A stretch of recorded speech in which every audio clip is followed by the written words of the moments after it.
Yummy. All right, folks. We back in the lab. We back in the studio. This is the Captain's Love Podcast. I'm your host, Rob, home of your sports and trending topics. Got special guests with me today. Special guest. Got my man, Keanan Mims, or K. Dot, as y'all know him, host of Millennials vs. the World Podcast. Let's give him a clap. Clap him in. Appreciate you. What's good, big bro? Appreciate you coming through. How you feeling? Oh, man, I'm glad to be here, bro. I appreciate it, man. I'm good, man. This dope setup you got, bro. Dope setup, man. Salute. I don't think y'all really understand the level of excitement that walked through my door when he came in. I'm on the PS5. I was like, let me wrap this race up. He was like, damn, bro, you got everything in the joint. He was hyped up, man. Yeah, for sure. I'm hyped up for this interview, man. Yeah, for sure. I've been watching you for a minute, bro. I've been watching you from the beginning. Appreciate that, bro. And I think I had reached out to you early and was just, just tech tips and shit like that, man. Sure. So I appreciate your journey, man. You keep doing your thing. You have really, really like evolved your platform, dog. Appreciate that, bro. But anyway, man, before we usually start, how was your weekend? It was good, man. It was good. Nothing too crazy. The wife went and saw Beyonce yesterday, so I was on daddy duty. Who didn't go see Beyonce? You know what I mean? She had the whole city shut down. But doing that, it was nothing crazy, man. I just came off vacation, so I've been cooling with the little ones, setting the little things up for the work week about to start up. But cooling, man. How was yours, bro? The usual, man. Went to a cookout yesterday. Shot some flicks. Still, working on my freelance photography shit. Sure. Shout out to the photographer. Shout out to my mentor, Glenn Clevenger. Oh yeah. You know what I'm saying? Shout out to Derek Andrews. In this business, man, in this business and photography, you don't really have a lot of people to talk shop with, man. So I always, pay homage to the people that I can call for sure and talk shop with. For sure, you gotta be able to do that. But we here to talk about you today. We're here to talk about your platform. I gave you a few questions, you know what I'm saying? I may ask you a question and you may answer the next one in it. So I usually just put a little check here and there, and it's a conversation. You know what I'm saying? We talking just like we was before we started. For sure. And if you want to throw something at me as well, you can. All right. Sure. Let's get into it. All right, so tell me about the podcast, man. How did you start it? When and why? All right, for sure. So I'm gonna start way back. So maybe I moved to the DMV 2013, and I always been on the YouTube wave, but it wasn't a podcast platform type vibe. You feel me? It was like, I'm gonna shoot this video. My first year teaching. I'm an educator, so like my first year teaching, moving to the DMV, and that was 2013, 2014, and then when I got to a high school that I was in, man, I met my mentor. Salute to Ford. We were in a place where our rooms were connected, and that's the big homie. So we used to always debate, and he older than me. He older than me in the generation before me. So like we never agreed on anything. And at the time, I had an e-commerce website where I was doing things that I thought was the trend. Everybody was going crazy on Shopify. Oh my God, I made $50,000 this month. So I started that. My little brother had one, and he would be like, "Bruh, that's what's wrong with y'all millennials, bro. Y'all always think y'all can run the world off the internet." I like, what you mean, bro? Like, you mad because you got to go make your money and I can do it from behind the computer? Because I was doing straight. And we started debating. And one day, literally, he was like, "Hey, bro, turn on your phone." If you go back to this day, this is why I won't erase it. If you go back to my first episode and the sound quality is trash, it's because it's off my phone with the two-way interview. And it wasn't no intro. It wasn't no really no editing. He was like, "Bro, put your phone. If you think you smarter than me, put your phone down." So we threw it down. We started rapping, and as we started growing and talking about stuff more, it was like, "Hey man, if you're gonna be this serious," like he used to always do stuff like this. We would rap a little bit. He'd be like, "Hey man, when I watch radio shows, the ones that's good, they got microphones and stuff. We just doing it off the phone." So he started like pushing me. So me, I'm an all-in type guy. So I shut the website down. No more website. Hey, bro, I'm really feeling this. So then we just started going back and forth. And the name Millennials vs. the World came from like me debating and not thinking anything in the world was perspective-based. Because as millennials, we got it both ways. We connected to the younger generation. Like most of us came up without the internet. The internet got popping, Facebook and everything. And then now we're in the age where we use the internet a lot. And a lot of the generations before us didn't have it at all. Yeah. And the one after us, all they have is the internet. So we in that little bridge. And it was like, I feel like we the ones that could defy kind of the things that's out there right now. So that's how I started, bro. He did that. We started doing intros. If you listen to my first couple episodes, we were co-hosting, and it was just me and him debating topics about how we saw things. And I was representing the millennials and he was representing everything else that came in the world, had guests come on and stuff like that. But yeah, man, that's how I started. I started YouTube in 2013. I actually did the official podcast in about 2018, 2019. Okay, so you just about in the veteran stage. Yes, sir. Yes, sir. I always wanted to look that up. Like, well, how many years do you have to be podcasting before you consider not entry level anymore, or is your level based on your, how many people are listening to, what your numbers are looking like? I don't think neither, bro. I think me, like I told, like we spoke before. I don't think it's based on neither. I think it's based off knowledge. Like if you come in episode 5 and you know how to edit already, you know audio, you know visual, you're a veteran. Because it really ain't nothing but giving people an experience. And the thing that helped me at the beginning is I'm always been a storyteller, cracking jokes and stuff. So when I came to the forefront of podcasting, that was the part that I was most comfortable with. Like, hey, bro, what you think about this? And I'm pretty sure it's going to end up doing the same thing today, but like giving people the audio part of it where they can relate to it. Because you got to think about it, bro.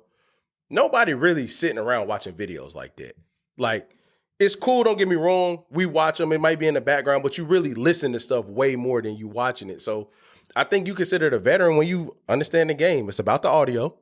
It's about the audio. And you just learn it, editing, websites, where to go, where not to go, marketing. That's what I consider a veteran.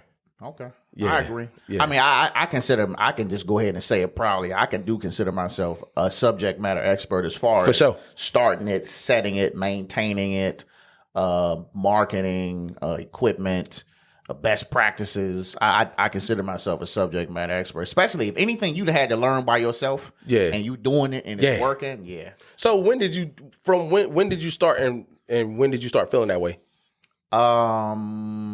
Probably within the last year and a half. How far is that from the start? I've been doing it for 3, almost a little bit over 3 years. So it was June 2020. Got you. When I started. Got you. So I didn't feel like I really had it until I upgraded. So at first I was just using the Canon Rebel T6, and I made it a webcam. Once I started doing angles, and I had the audio locked in, and I was using this professional audio on my social media and all that, that's when I felt like I had it. But I think the only thing I just recently picked up was the social media aspect. Yeah, for sure. Now, granted, I've gotten to the point where I got people in the comments coming at my neck. Yeah, that means you're doing what you're supposed to do, bro. But you're doing what you're supposed to do. But it's like sometimes, man, it get a little overwhelming. Yeah. And, with anything else, it's hard to maintain it. You know what I mean? So some days you're just not feeling it. I depending on what it is, I don't respond to negative. Or if somebody asks me for more context, I'll respond. If somebody say something that's funny, I'll put like a LOL. But I try to skip past. Now, if you say something real outlandish, I may delete the comment or block you or something. I'm like, it depends. If you like, oh, well, F you and your family type of deal, I might have to come find you. Yeah. But, I might have to do, hit somebody up like, look, I need you to find this person. Yeah. But, no. I mean, it's a lot of moving parts, bro. And it's like you don't have to be a subject matter expert in all of it, but the majority of it. And whatever you can't, when you get in that position, then you need to find somebody who can do it for you. I got like a little. You really feel like that? You feel like I be a subject? I feel like you got to know one thing. I feel like you need to know at least 75% of what you're doing, because I'm talking about over time. Like if you've been doing that shit, if you've been doing this shit for 2+ years, and like you should know. Like if you gotta pull an audible and say, well, look, I got 6 people coming in today, how I'm gonna set up, you kind of need to have an idea. Okay. In that regard, okay, I feel you. Like if you have a technical issue, I'm with you. You need to know. Okay. But I would say you treat it more like a business than a pod, which I do too. So I agree with that. Yeah. But if you just pod and you just out here, bro, you just need to know. But I agree with you. Talking. Yeah. I agree with you saying though. I agree with you. There's so many people that I met in the past, man, who started a podcast, didn't have nothing. Yeah. And felt like they wanted this grand scheme, this grand setup, and they stopped doing it. I'm like, bro, like, Yeah, nah. It's supposed to look like some shit in the beginning. Yeah. It's supposed to. Yeah. It's supposed to sound. It's supposed to sound like that. Yeah. Like and then you go back and look. It's supposed to you're supposed to have technical difficulties. The screen supposed to cut off. Yeah. Your post is whack. It's supposed to be. Yeah. Nobody's supposed to watch in the beginning. Yeah. And then you grow and you go back and you appreciate it. You're supposed to. Yeah. Like. But people don't. But I will argue people like that won't never intend on seeing it through. No way. No. And this is we'll skip that for later because that's in my unpopular opinion about. Okay. All right, so let's get back to it. Yes, sir. So talk to me about your topics, man, and who do you consider as your target audience? For sure. So target audience is definitely like 28 to 44. Like that's the people that tap in the most. And the reason why I say that, I catch a lot of people on it's weird, bro. Like I feel like that 44 age range are the people that's seasoned in life, but they trying to figure out their spot still. So they kind of listen to see, these young 30-year-olds make a little sense. Let me see what I can take from them. And then I get the Gen Zers that's kind of like, let me get this game so I could try to be better than me. Like my little brother, you know what I'm saying? Like even though he's not 28, like a lot of his demographic around him listens in. As far as topics go, I believe in creating culture through conversation. So where it evolved to at the beginning, I was just debating with my mentor. And now it's more about like breaking the butt. Like everybody say culture, but we don't define what culture is. So as much as I debate, as much as I go on topics, as much as how many people I have on, the goal is to give somebody information where we can have a more positive culture. Like even if we talk about relationships, which I hate now, I'm at least trying to create a common ground on how men should respect women, women should respect men, why we disagree so much, how can we get to the bottom of it? So everything is grounded in that. I try to start with wellness. I've went as far as finances. I go as far as people's careers, all those things, because I think where we're at as millennials, we confuse. So I try to give information that has helped me along the way, that try to help others. And that's really where I go with it, man. I don't like to be too tight on topics. Everybody be like, find your niche and stay there and don't talk about nothing else. That ain't me, bro. Yeah, you don't want to do that, man. Yeah. I know that some people are just good at it. Like, I was told for the longest, just do sports. I'm like, hey, your sports joint is like that, though. I'm like, nah. I ain't saying stop it, but it is like that, though. That's not my foundation. My foundation was just complaining about shit. Like, just, man, I'm on the metro, this motherfucker, da-da-da-da-da. Like, it grew from that. Yeah. And for me to just only go talk sports, as you can see, it's the off season. Yeah. So I only follow football and basketball. Yeah. I follow, like, motorsports, but that's a whole different, it's a whole different lane. That'll go over a lot of people's head if you're not really into it. Motorsports is not really the biggest sport that's watched in you think the United it's a black States. dude covering motorsports somewhere? It probably is, but that's all he's covering. So it's like if you go into motorsports can go way deeper than football and basketball. Yeah. Because you have so many different types, F1, stock cars, Indy cars, motorcycle racing, dirt bikes, just dirt racing, drag racing, destruction derby. You can go so far in that you can't cover all of that. Or the only way you covering that is if you're doing some daily shit. Like you dropping 2-3 episodes a week. Is it going on right now? Yeah. Oh, during the off season? Well, this is on season. I'm talking about during the off season of basketball and football. Is motorsports going? Yeah, it is. That's your plug right there. That's your plug right there. But it's also too much for me to watch. Okay, all right, respect. Summertime, I'm in the streets. Yeah, for sure. I'm I'm catching highlights on my phone. You know what I'm saying? So I ain't really sit down watching it like that. But, yeah, for sure. But no, I get what you're saying. So I just had to throw it out there, bro. I'm a I know. Yeah. So talk to me about your guests, man. How you find your guests? Oh, yeah, for sure, man. So I'm going to tell you the number one thing, bro. So I learned this the hard way. At first, I was like, anybody that has something to say, come on. And I ain't disrespecting nobody that may feel like they have something to say or don't. But I realized at the beginning, I just wanted to have conversation with people so bad. I don't think I was giving a lot of good angles or value to the people listening. And why I say that is a lot of the times at the beginning, how I went about going, my guest was like, oh, I got something to say, bro. Put me on. All right, cool. Come on, let's go. I got something to say. All right, bro. Come on. Now, I think it's more so, this going to sound bad, but it's the truth. You got to have something going. Not podcast-wise, but like what you do. Like, you don't have to be a talker. You don't have to be a podcaster. But like, say you're an educator, but you really in that bag and you really about that. Like, come on. Let's do it. Because what you'll realize is at the beginning, I had a lot of guests. That were dope to talk to, but after that episode, I ain't see them no more visibly on social media or even doing what they were promoting or what they were talking about.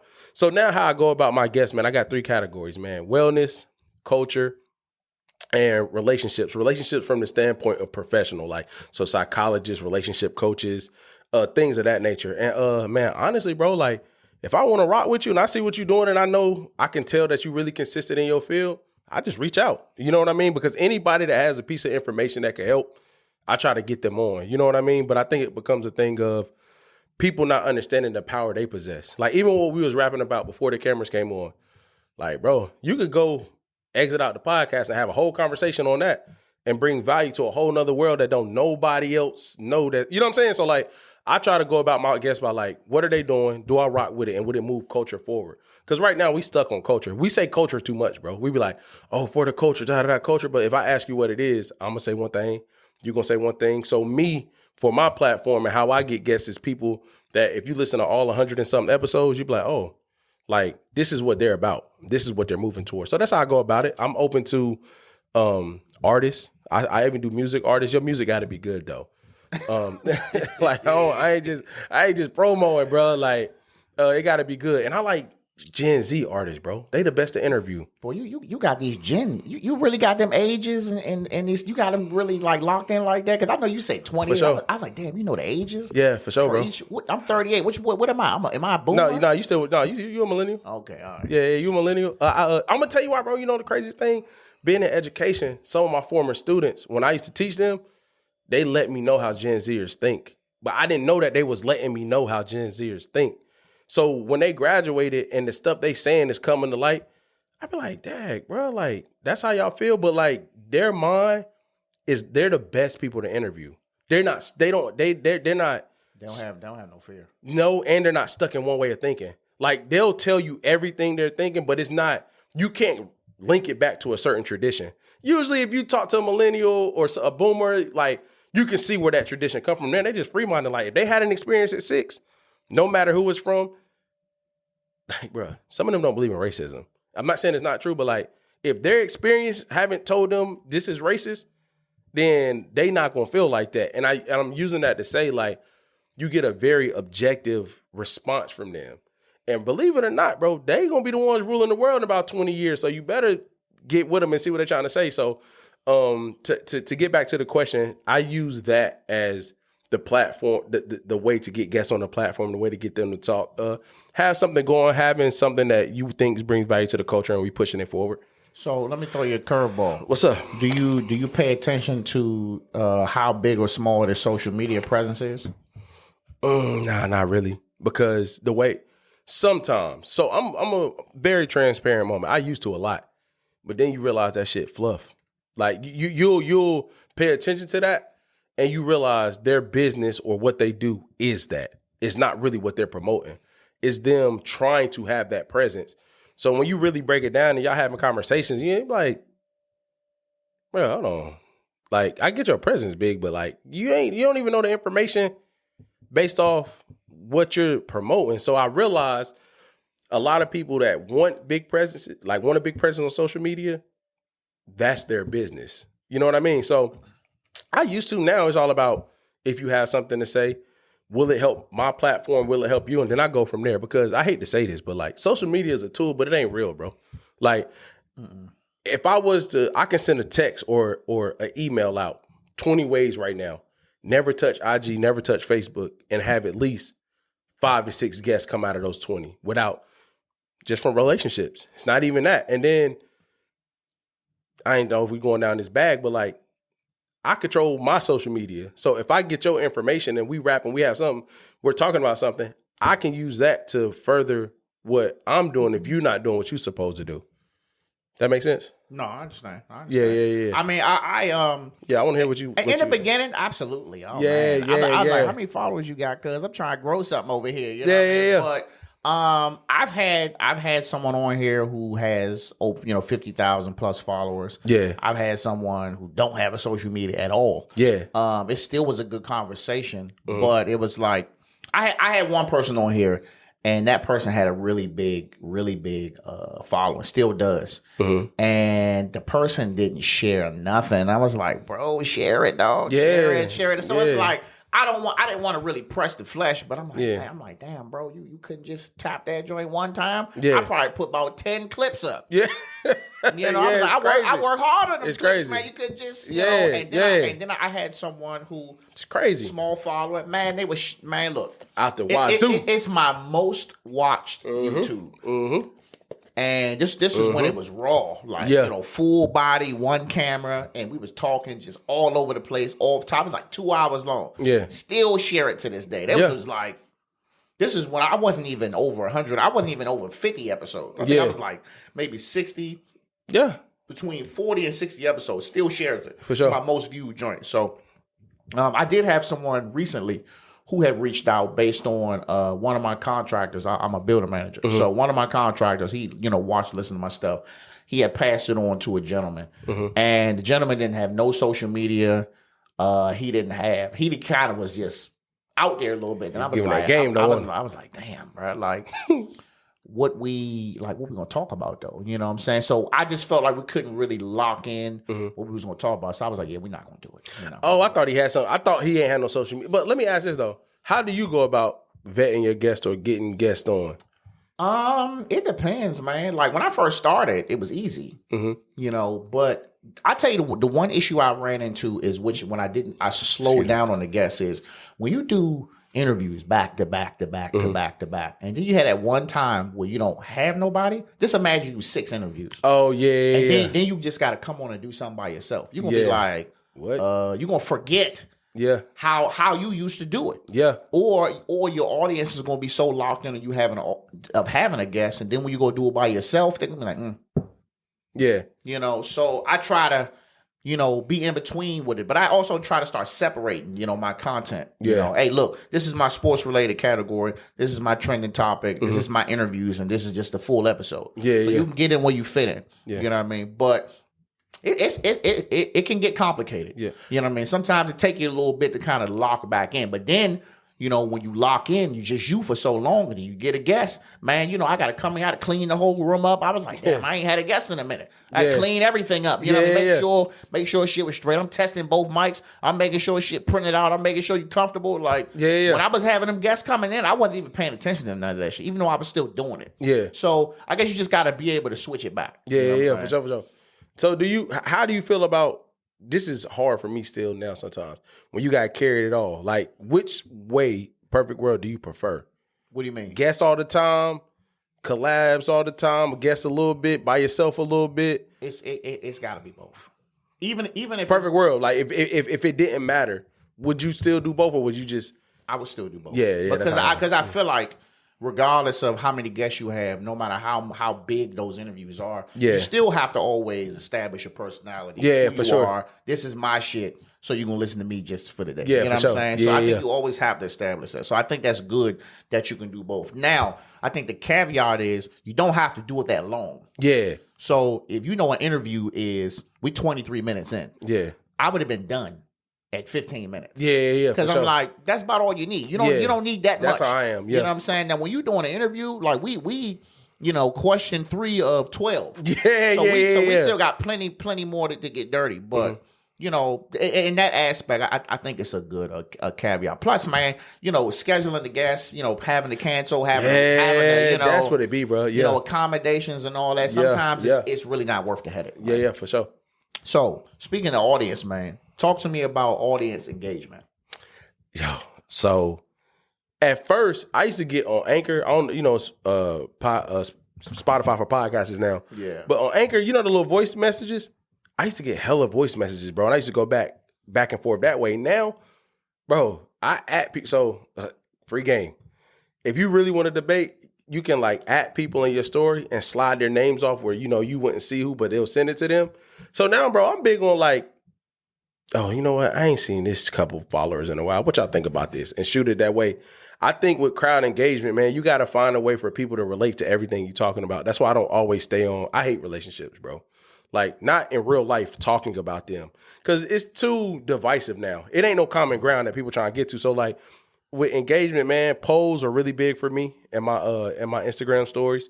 DMs are really big. I also have a part on my link tree where people can message me scenarios. Like tomorrow night's live episode is going to have 3 scenarios from listeners. Like they really typed up like, hey man, I need the Monday Night Crew opinion on this. Boom.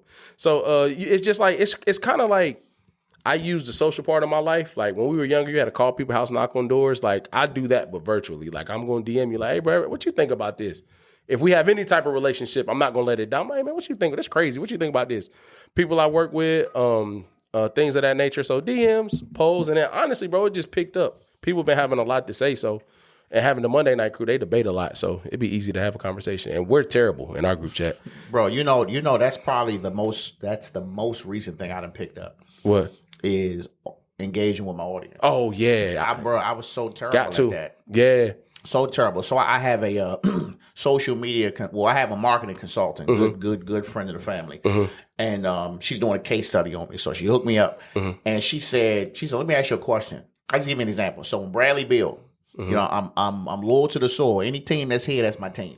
So when Bradley Beal got traded, it is what it is. That's why I got all these grades. Yeah, that's a hard life, bro. So when Bradley Beal got traded to Phoenix, everybody was in uproar. Man, he just got paid and he got traded. And I was like, bro, he been on the team 10 years. If you want to leave, he can leave. Yeah. And she told me, she says, okay, you made a post about that.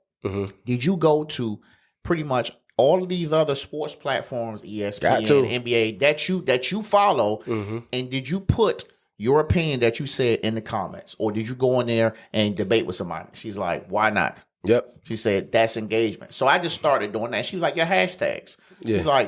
She's like, forget all that hashtag Captain's Law Podcast. She's like, hashtag what you are talking about. Yeah, facts. To the T. She's like, don't put none of that shit in there. Yeah. And just from there, skyrocket. 1,000% engagement from non-followers and type shit like that. Yeah. So, yeah. Do they convert to followers? Some. Yeah. It's a slow road, you know what I'm saying? Yeah, but it's like, that was something that I realized from the beginning. Yeah. Slow road. For sure. Listen. If you think you're going to get on here and if you talking about you're a regular person walking off the street, you ain't no celebrity, you ain't no athlete, you ain't used to be on the radio or nothing like that. If you are a regular person on the street, you are not about to come on into the podcast game not at all. And be in the top 1% in the first month, 2 months, or year. Unless you're that little white girl. Unless you the little white girl, you know what I'm talking about? The one that had Drake on there. I asked her, I'm like, how is she? I went to her page, I was like, who is she? Bruh. But did you see her lineup? Drake, Mark Cuban, Lil Yachty. Yachty on there. I'm like, my bad. First 4 episodes with them 3. Okay, go ahead, bro. She's somebody. Look. She gonna give up the T one. Yeah. Okay, so. But can I say something to that? What you saying? Really quickly. Also to that same thing, I just put out a day, bro. Like Thursday nights, I be with the shits. I just go around doing all the back commenting to everybody. I pick about 30 minutes and I don't do nothing but respond to all the different. Really?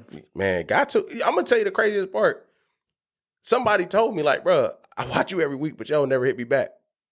But what happened was he was in the request DM and I didn't know. So this was about maybe 6 months ago. And when he said it, when I finally saw it, I felt bad. I'm like, Dad, bro, I'm not even that. You know, I definitely, you support and I want to hit you back. But it made me realize, like, this going to seem so non-genuine, but it's a part of the game. Like, I had to pick a day. Thursday nights, 8:30 after the babies go to sleep, an hour. I just backtrack all comments, all conversations, and I go there. Even if it's a week old, I still go. That's a good perspective, but because I think people care way more than we think they do. So that's why I do that though. That's the last thing with that though. Yeah, bro. I mean, and that's just another thing just to add to the game. Yeah, like that's just another thing to add to the long list of things that we have to do as podcasters. Facts. You know, take that time to go back for engagement. I be having to have reminders. Yeah. I set reminders in my phone. I got a reminder that I get every morning at 8 a.m. and it says, "This is a reminder that you podcast for you," in all caps. Yep, that's real. I had to start that because it'd be them days when I'd be like, that edit. Yeah. And then I'd be like, ding. I'm like, you're right. Yeah. I'm gonna get some coffee and let's get to it. Yeah, for sure. So let's talk about just moments you have on your podcast. Tell me about when you had a really like memorable moment or an impactful story that happened on your podcast. For sure. It's not a specific story, but it was a time period. So excluding the Monday Night Crew, before the Monday Night Crew, I used to have a co-host and COVID had just hit. I was going from shooting by myself, shooting with a co-host, and then one day we was like, "Hey, bro, let's do Friday night." This, COVID, everybody in the house. So again, a lot of times during that time, you could either really grow your audience or stay the same, or you could lose a lot of people because a lot of other people. Man, so we would shoot Friday nights at 9:30 live on Facebook. We would record the pod and shoot live, bro, for at least 4 months from June, I want to say July 2020 to maybe November 2020. The level of people commenting in these lives, like, bro, we was averaging like 75 to 120 on the live every Friday night. So the stories would be crazy because people would end up, we'll go shoot, start talking about something like me and you doing right here, and then you get a long list, and we got to pause, and people telling they baby mother business, they baby father business, what you think about this, atting people, and you like, like, don't put them in here. And I use that to say, like, that was probably one of the most pivotal times in the podcast world for me, because I didn't know nothing. I never did a live thing. Actual crowd engagement while you doing it was crazy. But man, it's been so many times people just be saying all their business, and I'm like, oh, bro, like, don't put that out there. Like, man, don't go out there. So like, I got so many stories. I almost damn near don't have one. But I would say that time period, bro, it was really engaging. A lot of people tapping in with me and me and Mike at the time, man. It was fun. What you think is your most impactful platform that you post your stuff on? Best and worst, or most and least. Damn. Least, definitely, I'm gonna say TikTok. I feel like TikTok cool, but the demographic there is a lot of Gen Zers. It's a lot of us, but the Gen Zers run that. I got to do better on that part, but I think the most impactful is, honestly, I'm going to say IG and Facebook. It's really just my audio. I get so many emails from audio, it's insane, bro. But IG and Facebook, those joints be crazy. And the crazy part is people DM me. They will not comment on a post, bro, but DM me every post I put, bro. I be like, you know what I'm saying? I be like, yo, your opinion, put it out there. You don't know, somebody feel the same, but it has to be IG and Facebook, because I honestly got to say, that's where I put the most work in at. I'll miss TikTok a couple of times before I miss IG and Facebook. And I think Facebook has the biggest range of my followers, like people from all the way from high school all the way to now. But IG, man, and that's where I pour the most energy into. So I'll definitely say IG. Reels. You know the only thing you need to do on TikTok? What? You need to take more of the screen. You saying with the actual videos? That's all it is. So you would erase the words up top? Bro, I don't even use captions no more. It was no benefit, or it didn't hurt me. No. So you remember when we was offline, you were showing me the video. Oh, the one with yeah. And you had the horizontal video, and you had that in the background. Yeah. That's what people are doing. They're not making vertical. I mean, vertical videos are still in, but you could do it that way, and I guarantee. So the logo, all that, take it off. No, you can still keep it on there. Just take up the space. Got you. They want you to take the whole video. That's why I try to take up as much screen as I can. I used to do the same thing. Yeah. And somebody pinged me, was like, bro, take the whole screen up. And then I started kind of looking into it, and I did some tests. That's all it is. Like you can literally leave it the same way you have it. Just put the little blur in the background. Those words wouldn't mess with the blur up top? You gotta test it out. Oh yeah. So what's yours? Is TikTok yours? What's your highest? What's your lowest? He's like, it's so many of them, bro. I don't even know. I don't even post on Facebook. I stopped. I don't post on Facebook my information, but I do post engaging conversations. Like, if you like this, tap in next. I used to. I don't do it because you know what? I felt like I was really pushing. I was pushing my stuff hard. You know what I'm saying? And it was just going on dead ears to the point where, like, I started looking at the friend list, and Bama's was like unfriending me, and I was like, "Damn, bro! Like, I'm just pushing my business to fuck." You know what I mean? I get the most engagement on TikTok, and what's crazy is my main audience for sports is teenagers. Yeah. Oh, they committed to it. Gen Zers, bro. I'm telling you, the teenagers and young adults be the main ones commenting on my sports stuff, even on my regular personal with opinions TikTok. Or just like with emoji. Opinion. Well, usually the opinions are from people my age and up, but people who just putting fire or just liking it or saving it or sharing it, it's teenagers. I looked it up. Them Gen Zers, real boy. Instagram is kind of like catching up with TikTok. YouTube Shorts is hit or miss. Yeah. Sometimes I'm hitting, sometimes I'm not. I had one on that hit for about 5,000 views. I had one that hit for 3, and it was formatted exactly the same way. Yeah. So that's a hit or miss. I would love to break through on YouTube Shorts because that's what's going to get me to that 500. Yeah. But yeah, Facebook is. And I mean, I'm using Threads. I think the hype on Threads has kind of gone down a little bit. The only thing I would say Threads is missing is the Explore tab. Because if I want to go in there and look up something specifically, I can't do it.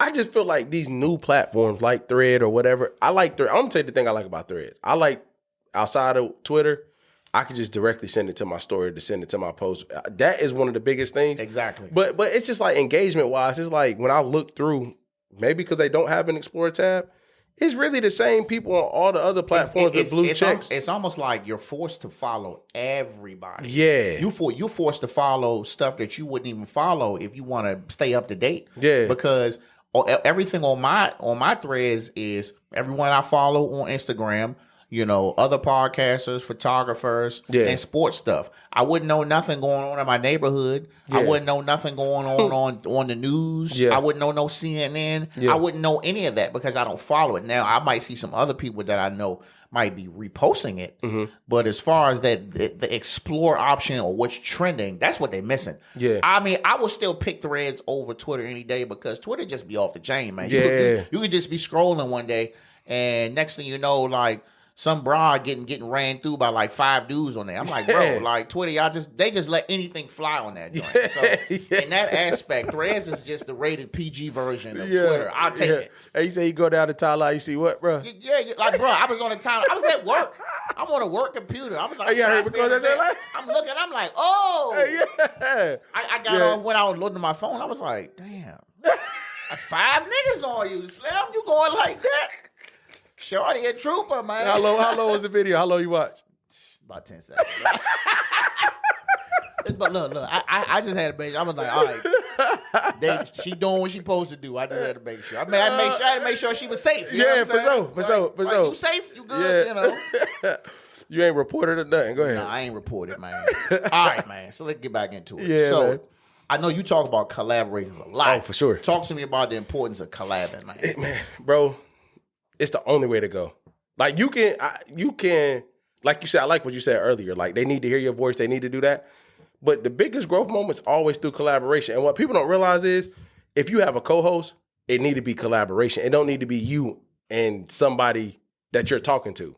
You know what I mean? Like, cause like, bro, I know I bring them up a lot, but they that integral in the growth process right now. The Monday Night Crew, it's 5 other co-hosts. Like we started rapping and we started collaborating in our group chat. Honestly, our shows is just our group chat coming to life. You know what I mean? And people think of collaboration in the real structure sense, discipline. Nah, bro, collaboration like, yo, what you think about this?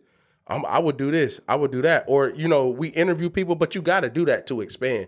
Because even from the beginning, when you collaborate with others, you're exposing yourself to their audience, right? But the biggest thing is that you make relationships that, bro, I'm telling you, I know we're going to get into these things later, but it matters now. Like all my podcast parties have been people I collaborated with. Like, hey, I remember you told me. Yeah, like, and it's the only way to grow. Like, that's like, let's take it out of podcasting. Look at jobs. Most people that be sticking and moving at their jobs, growing, like you done had relationships with people there. You done collab with people on projects and they know your name and they know how you move. They know how you go. So they like, oh, shoot, I know somebody that does this. Or you collaborate with enough podcasts, you're like, hey, bro, I know somebody that covers sports. Let me lock you in with, you know what I'm saying? Your name stay there and let the collaboration be good and they be solid. You're going to forever be in talked about in a good way in order to get more. So collaboration is, you got to do it. Nothing we see on TV, nothing that's successful is just one person going at it. Even if at one point I had an intern behind the camera, but he would rap a lot. But that was him collabing. And that's why I got that sense from the Gen Z. He was a Gen Zer. And when we would be rapping, that collaboration between me and him on camera and off camera expanded my mind to how to talk to Gen Zers. So now if I shoot an episode by myself, I know how they think. I know what they like to talk about, how they like to be talked to. So it's like that collaboration is important too. So bro, you got to do it. I love doing it. And it's fun, bro. Like I'm not a dry person. I like talking trash, laughing, joking. That's why I got into this. So I think you got to do it, and it allows your personality to show. Okay, so let me throw you a curveball. What's up with it? How important do you think it is to collaborate with other podcasters? So I'm gonna be honest. I think it's important, but what you gotta be careful with, people be getting jealous. Like I've had somebody I've collaborated with over nothing. Like what people don't understand is you can't steal followers. You can't steal listeners, bro. Like if somebody really like what they listen to, they're gonna find a way to listen to it.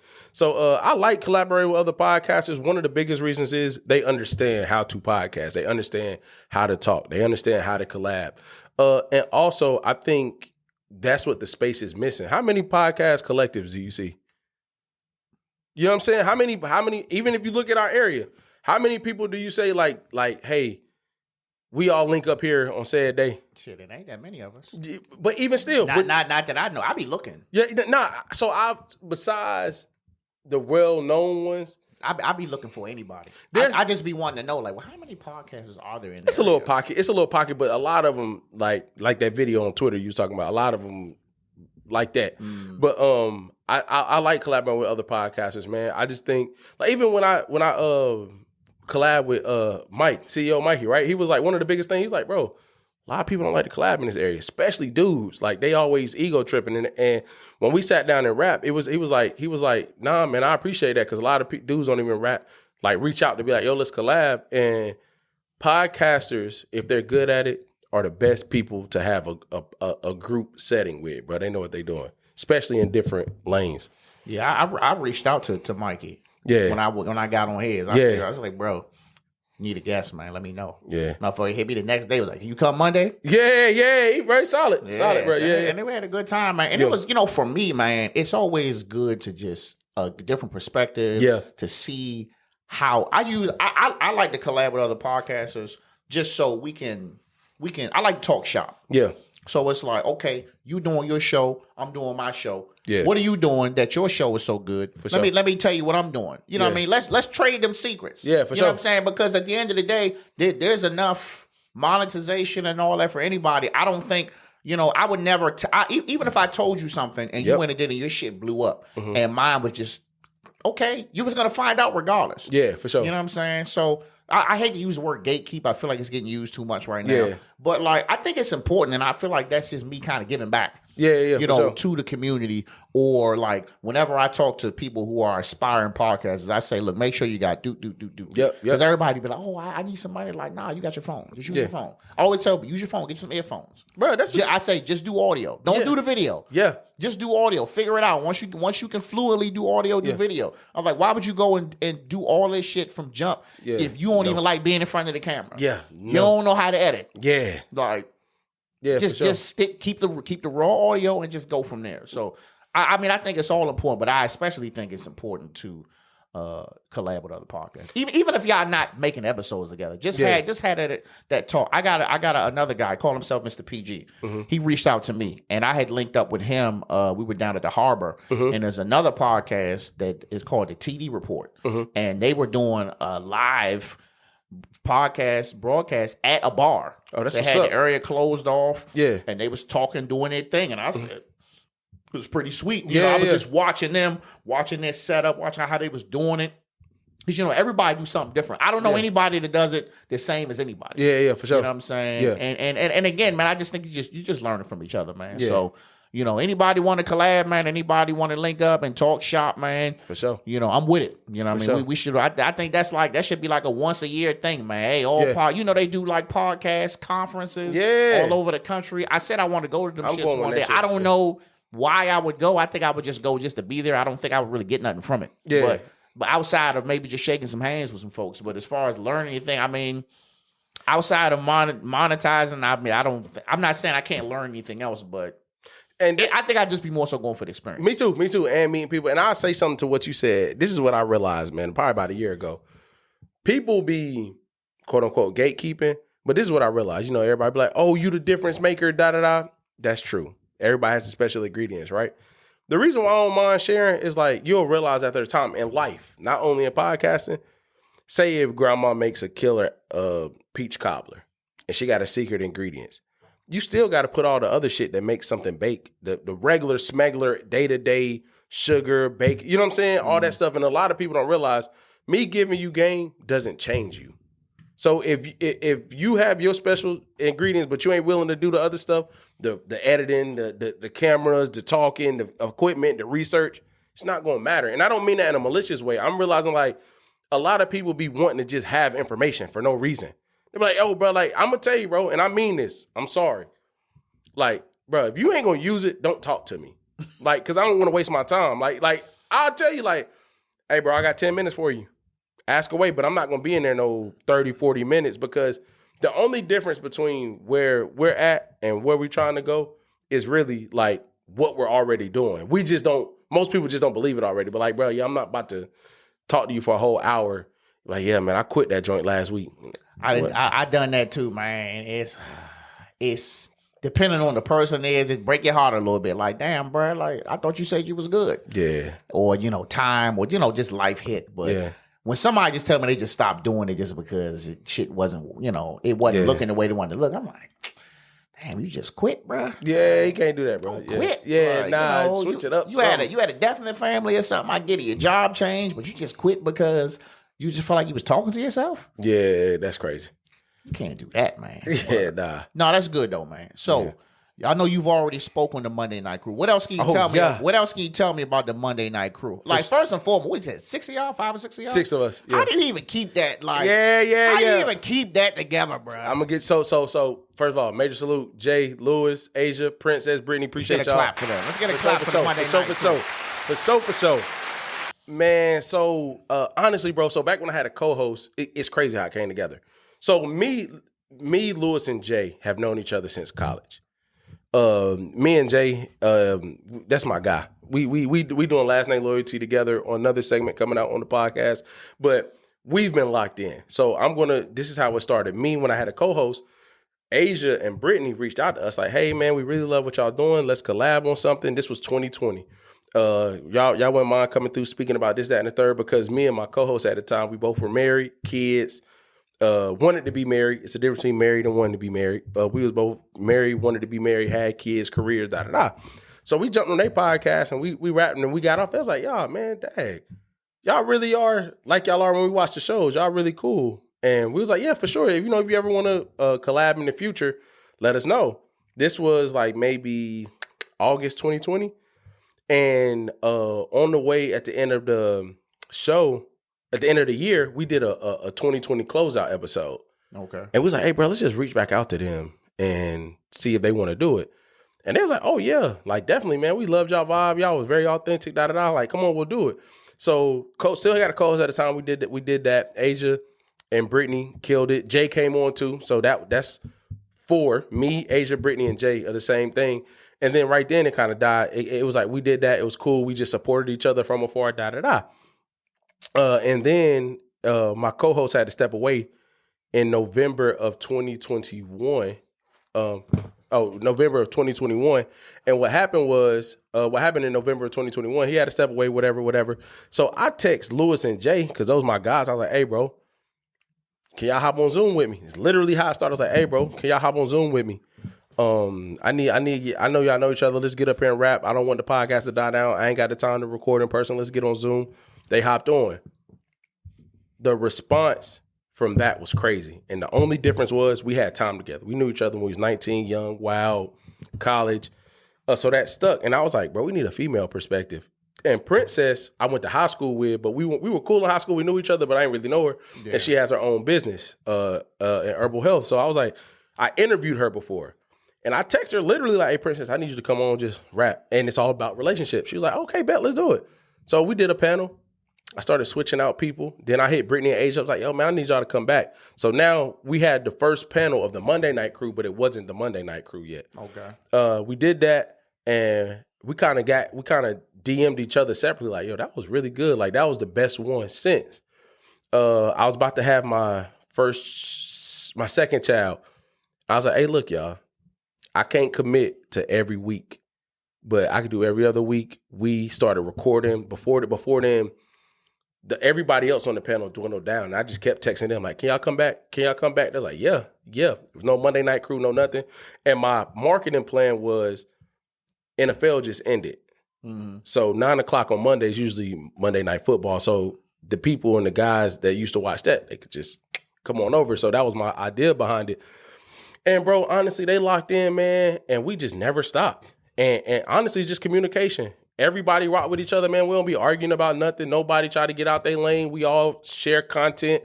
We got group chats, man. We be talking. We everything you see us come in person. I mean, you see us on the show, it's like that behind the scenes. And then like me, Jay, and Lewis, like I said, known each other for 15 years now. Princess, I knew her in high school. I graduated in 2009.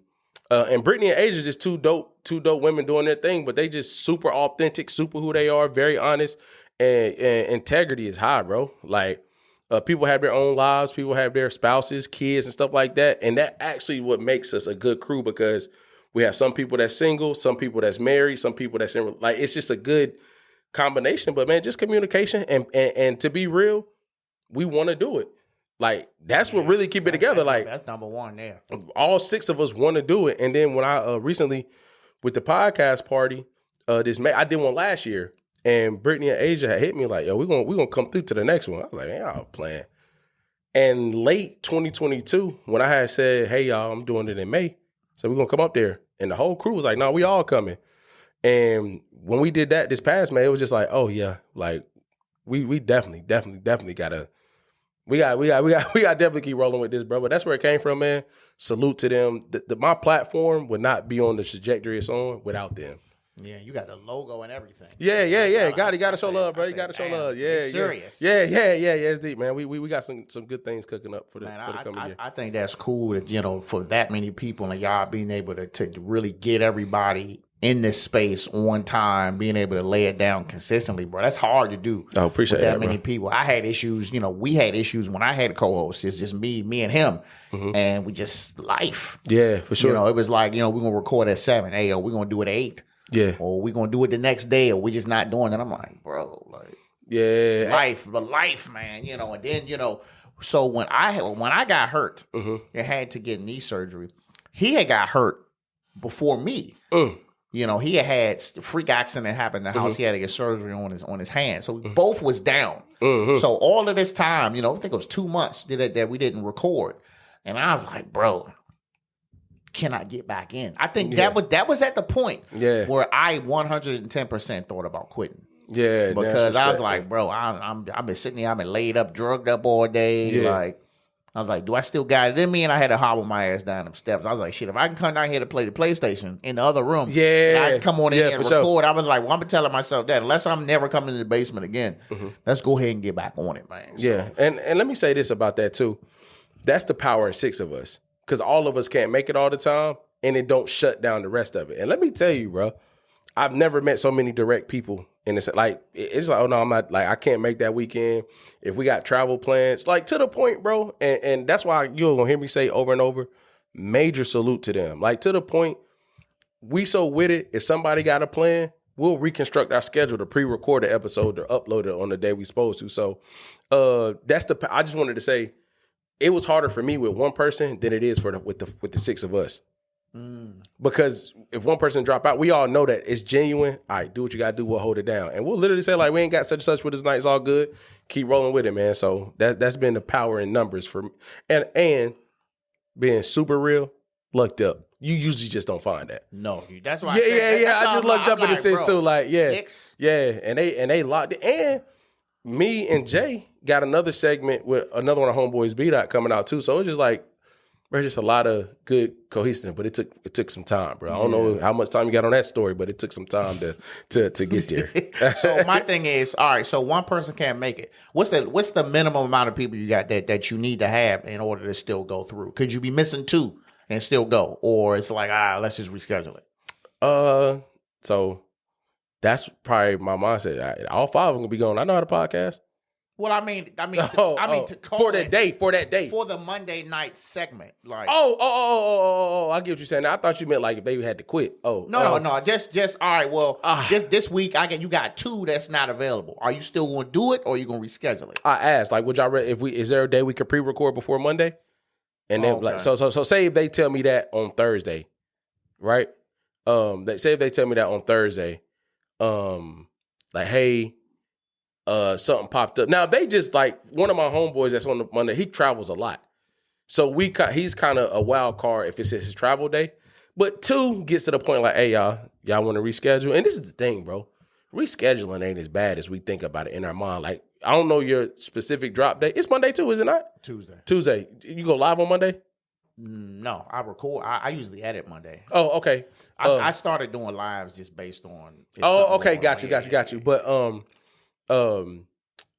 so say if it's the day of and it's 2 or more.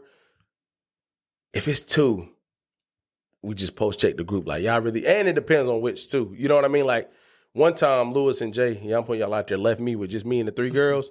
I'm like, bruh, I don't mind it though. I tell the girls like, y'all mind me just being the only perspective? They be like, oh yeah, come on. You know what I mean? But when I say we like family, damn near we like family. We like family. But yeah, 2. Man, keep that shit. Look, keep that Appreciate as it, bro. tight as you can for as long as you can. For sure. It's very rare you see it. We got some more.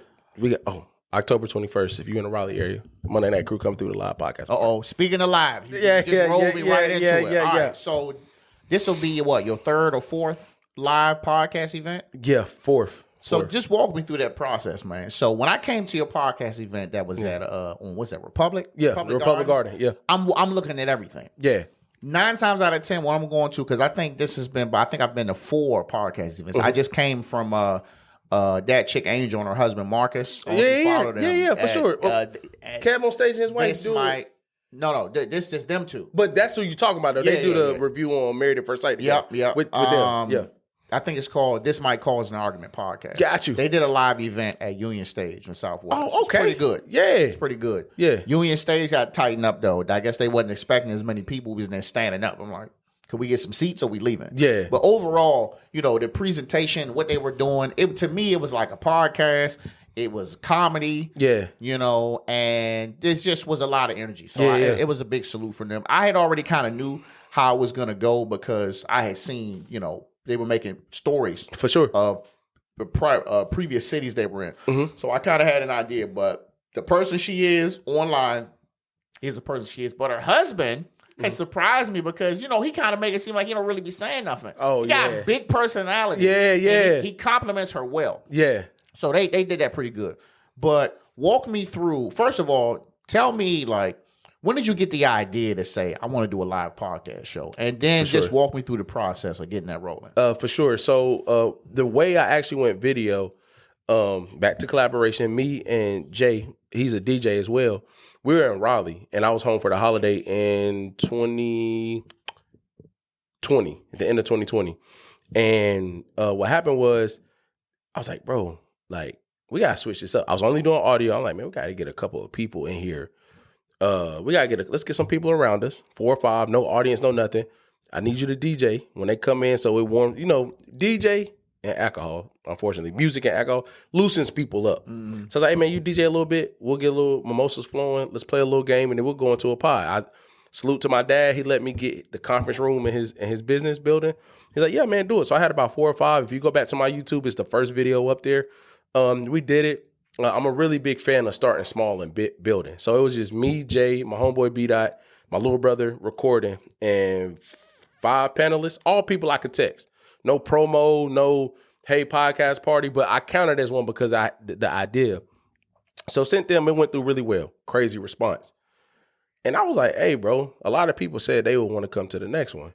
So fast forward a year, shout out to DJ Marcusell, the co-host that I was with, similar to the setup here. Calls us. It's like, hey, bro, let's throw a podcast party here. Marcusell will come through, spin. It'll be people around us that we know. But let's get a good individuals in the room, like maybe 15, 20 people in the room. Let's get them here, vibe out. We're going to call it a whole brunch of podcasts. We're going to have brunch. We're going to turn up, and then we're going to talk. We did that. That's like episode 104 podcast. It's called Podcast Party.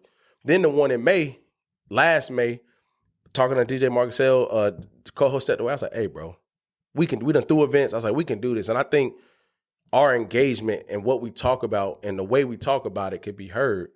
And man, I just honestly jumped out there. Like, the biggest thing about the podcast party that I think gets misconstrued, a lot of live shows is like, yeah, you can go to the bar, you can get a drink, you can do all that. But we gonna party before we podcast. You know what I mean? We're going to have the music. We're going to have, like at the last one, they had the drummer there. We're going to do those things before it goes. And that's where the idea came from. Just really, I like to party myself. So I was like, let's put them together. But the process of them is, man, I would tell anybody that wants to do a live show is the biggest thing is know what you want people to get out of it.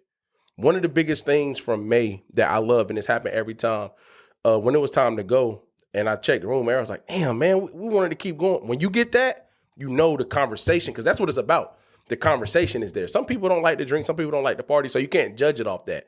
But when you do, they came for the podcast, and you do that podcast part, that's what it's for. But the process for me is more like, get your venue together. Already got a DJ. And honestly, the panels are more about diversity. I try to look at what people do in their professions, what they do in their podcasts. Have I worked with them for? There's a couple people that stand in pieces that always do that. And honestly, bro, promote. Put it out there. Yo, got 3 panel spots. I need 2 men and a girl. I need 2 girls. And people will come. And the number one thing you can always have with that type of collaboration is people that want to do it. That don't always happen. And then honestly, bro, it's been cohesion from there. You got to learn the marketing game too. Learn the marketing game. But that's really the process, man. That's where the idea came from. We doing it annually now. So we doing one in North Carolina in October. For the first one, Raleigh, North Carolina, we doing a podcast party there. And then next May, we'll be right back here in the DMV doing another podcast party, man. And they've been good for the platform, for people to come in and enjoy themselves. But I feel like, did I get your question on the process? Yeah. I feel like it's been and the Monday Night Crew changed that game. When they came through, they was already with it. But when they flew, like one of them in Charlotte, North Carolina, 2 in Miami, 1 in Raleigh, North Carolina, 1 in Greensboro, North Carolina. Like they came through. My homeboy B-Dot, who's on Last Name Loyalty, came through too. So like when you got those type of people behind you like that, because I get that, I started Millennials vs. the World, but like the way they behind me on like ideas and execution, like you can't not do something with that. You know what I mean? So that's a big support. Yeah, for sure. That's why I'm forever grateful for them, forever indebted. But we're doing one in October and Raleigh, North Carolina, and then we coming right back to the DMV next May to throw another. It's gonna be every May. Every May. Same place. Nah. We going. The thing, the thing about venues that's funny, man, and I'm gonna be very transparent. This year, I had the first real hiccup, and my first real hiccup is having people come, but they couldn't be where they wanted to be. So, like, there was a section that was where we were at, and there was a section where the bar was at. I had like 15 to 20 people trying to get from the bar to us, and it just literally wasn't able to happen. So back to what I said initially, it's all about people getting what they came for. These people came to see the live show, and I wasn't able to get that to them. So I think moving forward, I'm going to go more so where I see it going versus what's convenient, if that makes sense. No disrespect. Probably to a more open. Yeah. It was a little narrow. Yeah, for sure. Because I was watching, I was like, damn, it's, I get what you're trying to do, but it's like the tables, At this point, everybody want to sit down. Yeah. And I don't want to run into those hiccups no more. But that goes to the I ain't gonna say that on camera, but yeah, you're right. Yeah. But it's gonna be moving next year. It's gonna be more of a solidified spot. Like, oh, they doing it there every year. Okay, we're gonna go crazy next year. Very good. All right, so let's turn the page. All right, for sure. So talk to me about personal growth, man. You've been podcasting for a couple of years. For sure. You're a SME, you're a subject matter expert in the game. For sure. Talk to me about do you feel like, being in this field has helped you on the personal side? Yeah, man. Yes. So the biggest thing that has helped me is through like meeting new people. Like I did a wellness project. Probably the biggest mind shift I had. I did a wellness project. Salute to Dr. Vivid, Dr. Johnson, Destiny, Britt, and Amber and Tori. And what the wellness project was about was like going to different avenues of wellness and getting information about how to, like, what they need to do. And these people were really like deep in their fields and giving true game about what to do. And I'm using that example because like all the things they were doing, I realized personally I was making better changes for myself. And I think the growth I have that I've learned is like mistakes are going to happen. It's always scarier getting a yes than it is a no. If I was like, yo, bro, let's do such and such. As humans, we expect to know. Like, I ain't gonna do that for real. Then somebody, oh yeah, bro, let's do it. It's like, oh shit. Now I gotta do what I gotta do. So the personal growth for me was really big, understanding that I'm capable, I'm deserving of it, and like learning that like you can learn from everybody. I've sitting with my little brother, 18 years old, 17 at the time, 18 years old. He rapped. I'm like, damn, bro, I never knew that. And he gave me a new perspective on something that when I walk out into the world, I don't look at it the same no more. I've talked to politicians. I talked to therapists. I've talked to teachers. I talked to real estate agents. I've talked to regular smuggler people that just been through different life experiences. You know what I mean? So for me personally, I've been able to take these experiences and kind of put them in my bag to learn from. You know what I'm saying? So over the last 5 years, and you can ask my wife, man, it's made me creatively patient, learning that creativity you can't rush. You know what I mean? I've also learned that this will sound bad, but it's true. People gonna be people. Like if I had a bad experience before I came here, like with an interview process before I came here, I can't then go treat you like you did that to me. Yeah. I got to realize that person is that person, but oh man, the podcast world messed up. Nah, that was just them. They did that. That's not the podcast world. That's not the industry. I learned to treat people at face value. You can do something now. I don't really agree with it. If you come back and we got to have a conversation and maybe try to do something else, I ain't gonna say I'm gonna full out trust you, but I understand people make mistakes now. Mm-hmm. And some people's mistakes can be bigger or smaller than other people's mistakes, but it taught me like you have to be critical when your mistakes affect other people. That has really taught me that, bro. I'll be on that forever. But that's some of the main personal growth points that I've made during this podcasting world. Okay. Yeah. Very good. I know, bro. I feel like I got deep right there real quick, right? Hey, look. That's what you hear. I brought you here so you get deep on me. Pause. You know what I'm saying? Like, that's why I'm pausing a little bit. You ain't got a pause button up there? No, I need to get that. Make that a boing or some shit. All right. So let's get to the nitty gritty, man. Yes, sir. What's the best part about podcasting? Man. And what's the worst? Yeah. And what is your unpopular opinion about podcasting? Whichever one you want to give first. Yeah. So I would say my best part is meeting people, collaborating with people, having a platform to hear. So let me backtrack. I didn't really say this at the beginning. I don't have really shared life experience with a lot of people my age. Like I was single parent household. My mother transitioned when I was 21. I got married at 23, moved away from my hometown right after college at 22. Not saying people don't do that, but the people I'm currently around usually like, I'm either the young dude in the room, the old dude in the room, not the person that like, oh, bro, okay, we can relate. That's just where it's been at based off life experience. Yeah. So the best part is being able to tap into the different perspectives. Like now I kind of feel like a nomad in the sense of like I can go in any world and be cool with whatever the environment is, meaning like, oh, we can go out, I can step into a podcast, say if the co-hosts are 50. I can learn something because my mentor was 50 when we started out. You know what I'm saying? Yeah. So the best part is learning from others, collaborating with others, growing with others. The worst part, man, honestly, bro, is like, this is going to sound so crazy. No, it's not.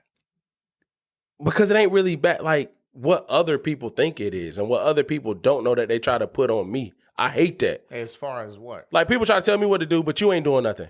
Oh, on your podcast? Yeah, so it's like, hey, bro, you should talk about this. Show me where you talk about something suggestions. But I don't have a problem with suggestions. What I have a problem with is when you say, hey, bro, like, you should talk about this. I'm like, okay, all right. Hey, bro, you should do this. Hey, bro, if I was you, I would. Then I'm going to have to say, hey, brother, can you show me some of your expertise and where you know that this stuff works? Like, I don't mind suggestions. But sense tells you I got to see somewhere where that worked a little bit in order for me to just be like, with my whole brand and my whole name, jump out there. Hey, bro, talk about this. And then I mess around, talk about it, and then get canceled, if that's a thing. You know what I'm saying? But the worst part, bro, I really don't pay attention to the noise. I can't even remember earlier today when you was about to say, save that for later, when I was about to say unpopular opinion. Unpopular opinion? Yeah, what was do you remember? What was I about to say? Do you remember? You didn't say nothing yet. I haven't. Hey, but let's hear yours, and then maybe it come to me, bro, because I don't really have the unpopular opinion that's saturated. I don't believe it. Well, my unpopular opinion about podcasting is a lot of people think that it's easy. Oh, yeah, no, it's not. They think it's easy. Oh, Man. no, they it's think not. they think you could just sit down. I think a lot of people don't really understand what it takes. A lot of people don't understand like how much of your life you got it. This is a second job. Yeah. What makes you feel like they don't understand it? But this is more so for a lot of people who are just coming into it. And Oh, got you. They don't really understand that it's uphill road. Or like when you need a break. Yeah. And they're like, damn, bro, you ain't putting nothing out. You know what it takes to put that bro, out? I didn't put 60 episodes out straight. I need a break. You know what I'm saying? Taking a break was something that I said I would never do in the beginning. I was like, I don't need no break. You just gotta keep going. No, sir. Because you know what happened? You don't take no break. You're just putting out fluff. Yeah. Yeah. You don't have no time to recharge. Yeah. You just putting it out. You on here rubbing your eyes the whole time. You got a Red Bull or something. If you ever see a Red Bull in the camera, I probably shouldn't have recorded. Yeah, for sure. Because I never have to do that. I'm just naturally energetic when I step in front of the mic. Yeah. So I just think not just really realizing like how much of a student of the game you have to be to be successful. How far?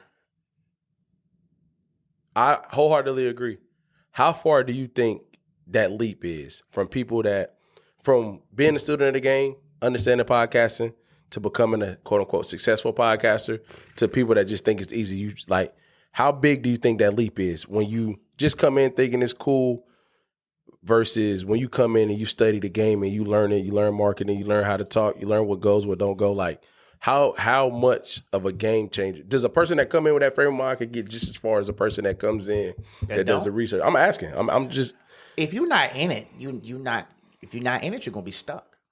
You have to constantly study. You gotta study this. Yeah. You know what I'm saying? If your topics are your topics, you gotta know. Yeah. Because if let's just, I'm just doing sports, I'm getting all the Wizards, and I think that I'm doing a lot of thinking. Yeah. But I don't have no information. I'm just talking. Yeah, for sure. So you have to constantly stay up on what you're talking about. For sure. You know what I'm saying? If you big on equipment, you got to constantly be up on equipment. For sure. You got to know what you're using. Yeah. You know, because the moment you don't know that, they gonna be in them comments like, bro, what you talking about? Yep.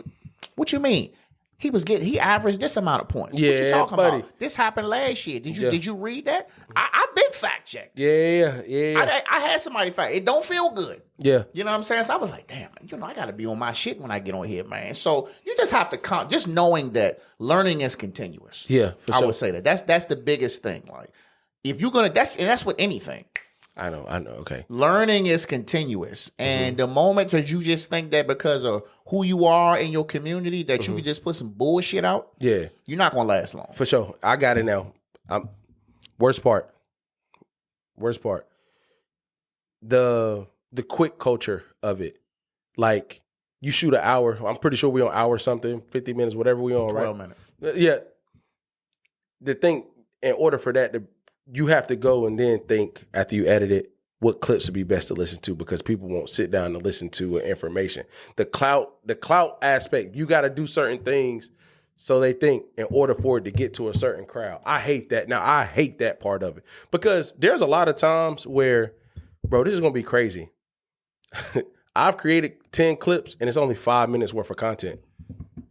So that idea that we gotta always short circuit the market, or like everything gotta be quick like that in podcasting, you gotta talk about everything the next day, that doesn't devalue what you're saying. You know what I mean? I know this is a question later on. The other reason why I hate it, that's only a certain group of people. There are people that sit down and listen to stuff if it's good. Everybody is not informative. Some people like to be entertained. You know what I'm saying? Like I hate that part of it when people. I'm going to shoot an hour, 40-minute episode. Then I got to go through 40 minutes and clip what I think is best. What the fuck was the point of doing the 40 minutes? I could just do 10 1-minute clips of what, you know what I'm saying? I do hate that part, but you do got to do it because that's how some people receive information back to you, saying you got to study the game and know how to do it. And even with the TikTok thing earlier, that's game that you had to realize that somebody had to be like, hey, bro, no, you need to do this. Yeah. Honestly, I would say the worst for me is editing. For real? Oh my God. Bro, I ain't gonna say I love it, but I hate editing, bro. I outsource, so I can't even say that. You're right. How much you pay your editor? Just ballpark, if you don't mind me asking. Man. Ballpark. So I just recently started doing it, so nothing. Can I say something for real though? Can I be really real, bro? So because the way I deliver it to them isn't really. See, going in sorting the files, this clip 1, clip 2, angle 1, angle 2, I eliminate all that. I do that and send it to them. But I also got a team full of people, bro. I'm just going to be very honest, who are with it. Like I had an editor that I paid, but you know what I realized? When you have somebody that you pay, they don't care about what you want. They care about what you pay for. Mm-hmm. And I'm not saying that you shouldn't pay for what you want. You should absolutely pay. But I never asked nobody to edit my stuff. Somebody came and was like, hey, bro, let me start doing that. I see where this joint going. Just let me be around. Let me rap. Remember what I told you earlier today when I was like, literally, and a lot of relationships off producing other people's podcasts for free. Hey, bro, I'll produce your joint, bro. It's just when we sit down and I produce it, I'll show you the editing. That's a lot of, sorry, I don't want to go off on no tangent.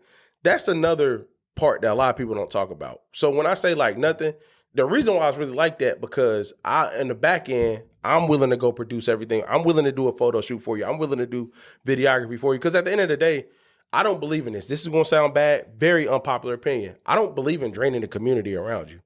And why are we going to take this $5 and pass it around the room? I'd rather learn a skill in this room where we all can get to a place where we charge. Bro, let me tell you something, man.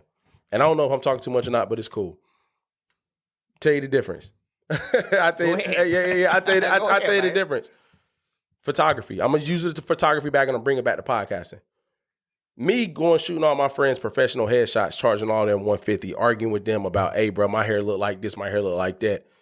Me going to go do that, getting the experience, and then a company, which happened in real life, a real estate broker's like, hey, man, we need headshots for all our real estate agents. Hey, bro, this how much? Oh, okay. Companies don't trip on stuff like that. But we try to eliminate the grind process by saying, oh, today's price isn't yesterday's price, ... I agree with all that. But your shit got to be good enough to say that.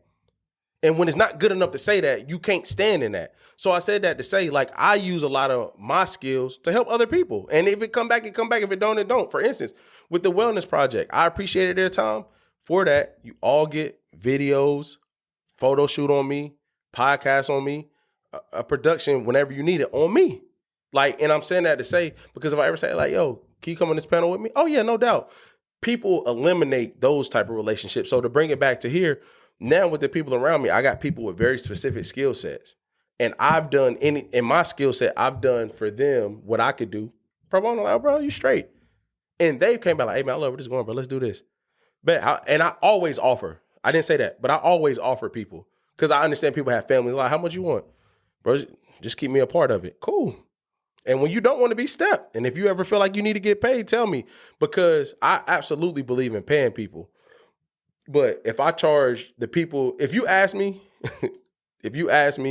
like, hey, yeah, bro, that's $700. I'll pay the $700. But if I done did $3,000 worth of work for you for free, I hope that $700 was worth it. We ain't gonna never work together again. That's just the way it is. And people, I'm not trying to be harsh, and it's not about money. You can go further with people that want to do it than you can at people you pay. When I used to pay somebody to do it, they would not listen. They're very laid out. I sat down with them the first time, like, hey, bro, look, this how you do it. Let me not say this how you do it. This how I wanted it to be done because da-da. Okay, cool. Exact opposite. Do it again. Okay, this how. Okay, cool. Oh, nah. Like, bro, what is the money doing? Oh, nah. You know what I'm saying? Like, what is the money doing? Then I went back to doing it for myself. And I had somebody around me like, hey, man, teach me how to do that. I said, you got a pod. Let me do yours. You watch me edit yours. You ask questions. Whenever you feel comfortable, I'll throw you mine to edit. I hope I answered the question, bro. I know I got long. I be getting long with it, man. I be getting long with it, bro. I just got to throw it out there. Yeah, for sure. I hate editing. For real? I hate it, bro. It's just time consuming because for me, I'm pritsy. If this is an hour, almost an hour and a half, it's going to take me of actual editing time. It's going to be 3 or 4 hours because I'm going through, I'm checking everything. I got to add my lower thirds as needed. I got to throw your social media in there. Yeah. I got to highlight certain events in Charlotte. I got to put that in there when it's available. I want it to be as a full-out production. I gotta see. I want it to be as much as some shit that you would see on TV as possible. Sure. That's kind of how I've been programmed. Now I don't have to do all that. I can just put it on and go, and it could have just been one angle. Yeah. But you in here getting deep, you know what I'm saying? So it's like, I gotta be like, nah, he gotta have a 50 mil headshot when he going and he talking on this whole tangent and we going in there, and then I'm gonna throw in, hey, if you liking this and you want to check out the Patreon, go ahead and throw that in there. Like, you just gotta kind of like, I could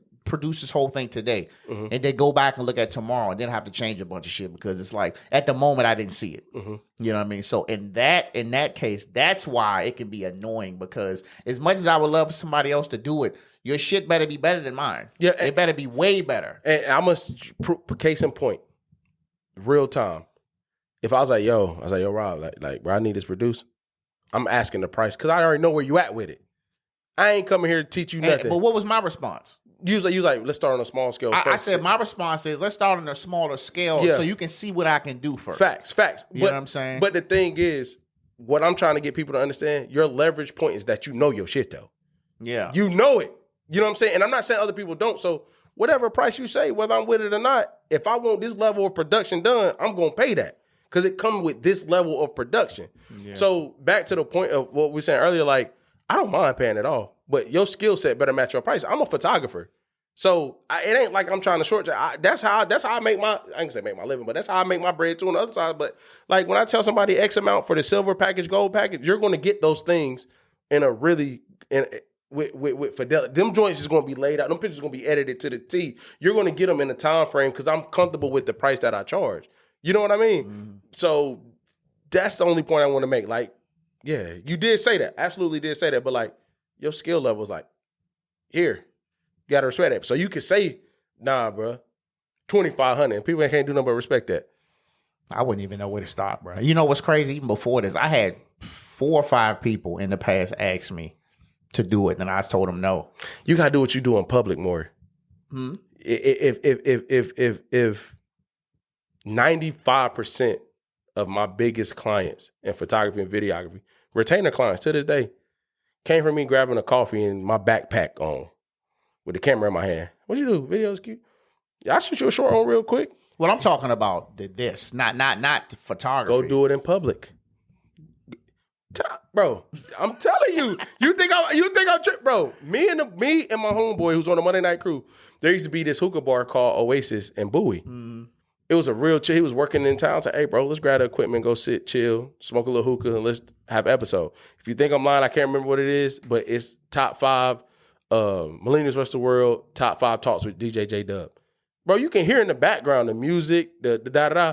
We did it in public. Literally that night, made the connection with the owners. Like, yo, if you ever want to do something in this venue, if you ever want to do this, just let me know, man, free of charge, da-da-da.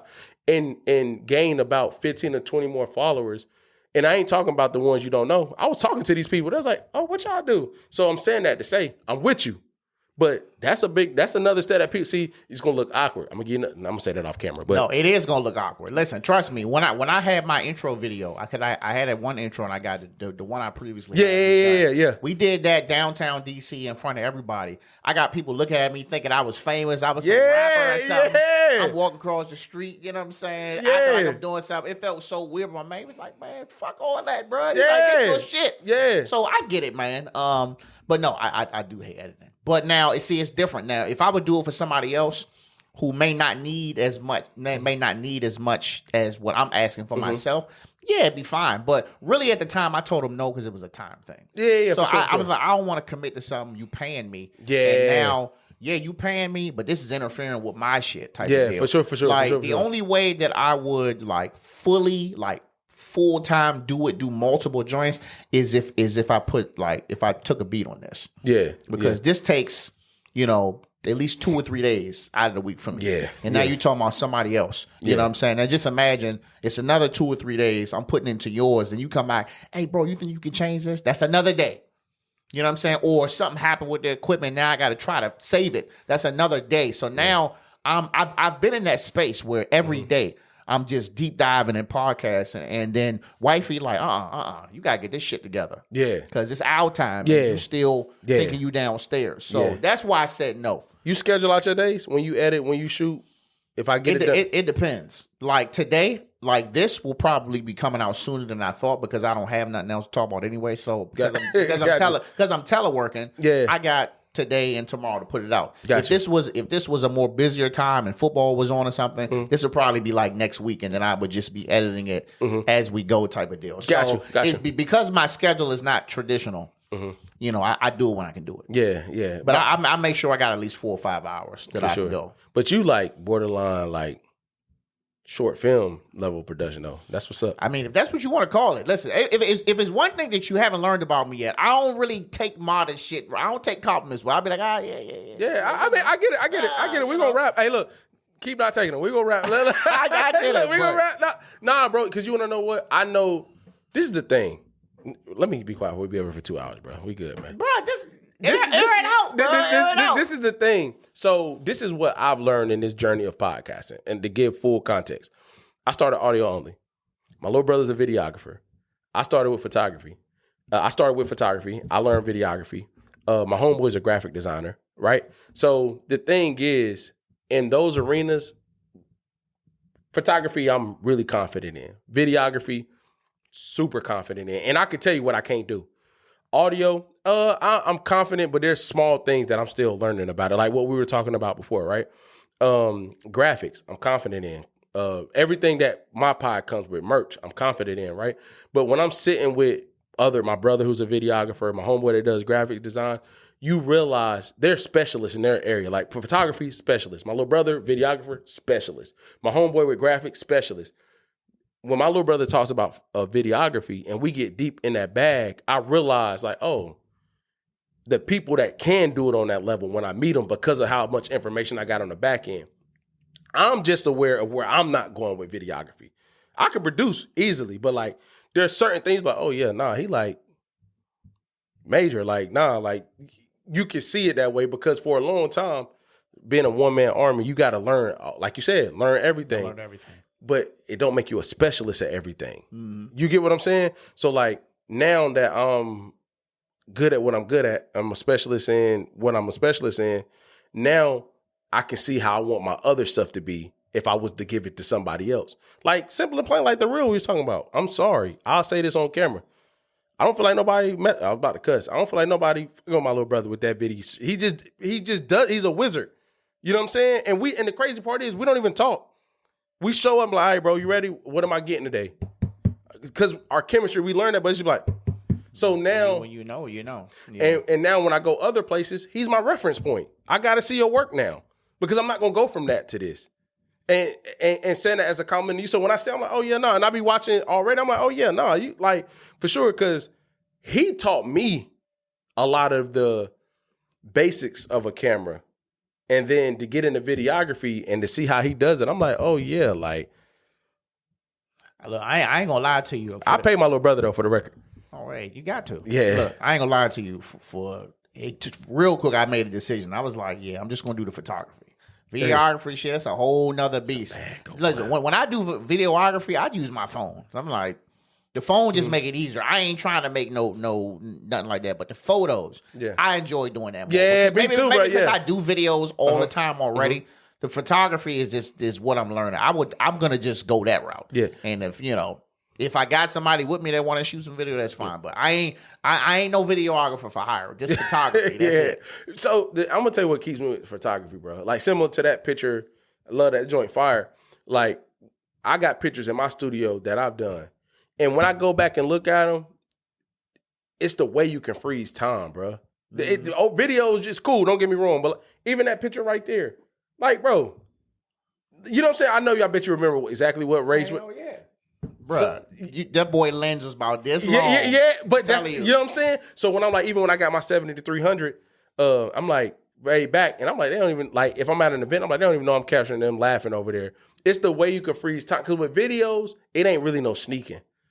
You going around the room, everybody like, like, what you doing, bro? People be like, yeah, but in photography, I could be across a room, zoom that bad boy in, and you don't even know it, so it makes it that much more authentic, man. And I'm gonna be real, bro. I love street photography, bro. That joint right there, especially in the city like where we buy, you start in one place and just go, oh my goodness, bro. That that vibe of photography, and then guess what I do? Go back that night and talk about it on the podcast. Yo, the day in the city, it was crazy. I'd be talking to folks out there, meeting new people, asking them about their experiences, and that give me more content to talk about when I get on here.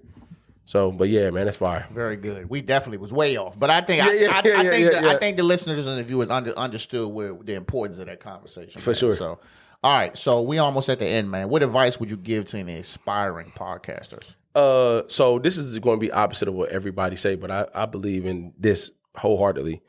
Everybody says find a niche. Can't tell you not to. Everybody says know your stuff. You should. Instead of trying to speak to everybody, speak to yourself. If you speak to your inner person, you'll find people that connect with you, and those are the people that's going to listen. So I can't tell you that age ranges aren't important. I can't tell you niches aren't important. But what I can tell you is, to this point, which I'm satisfied with, growth-wise, I've only spoken to myself. Like my Thoughtful Thursday tab is my thoughts. Like what I really be going through that week. And I'm speaking to myself. Those are just the thoughts that I had by myself. Car in the garage, about to go be dad, long day. And back to what you said, half of my Thoughtful Thursdays are recorded on my phone. Because microphones have upgraded so significantly, if you get a good space, bro, I speak to myself when I'm going through. The last one I did last week was really resonated, like being young and old at the same time.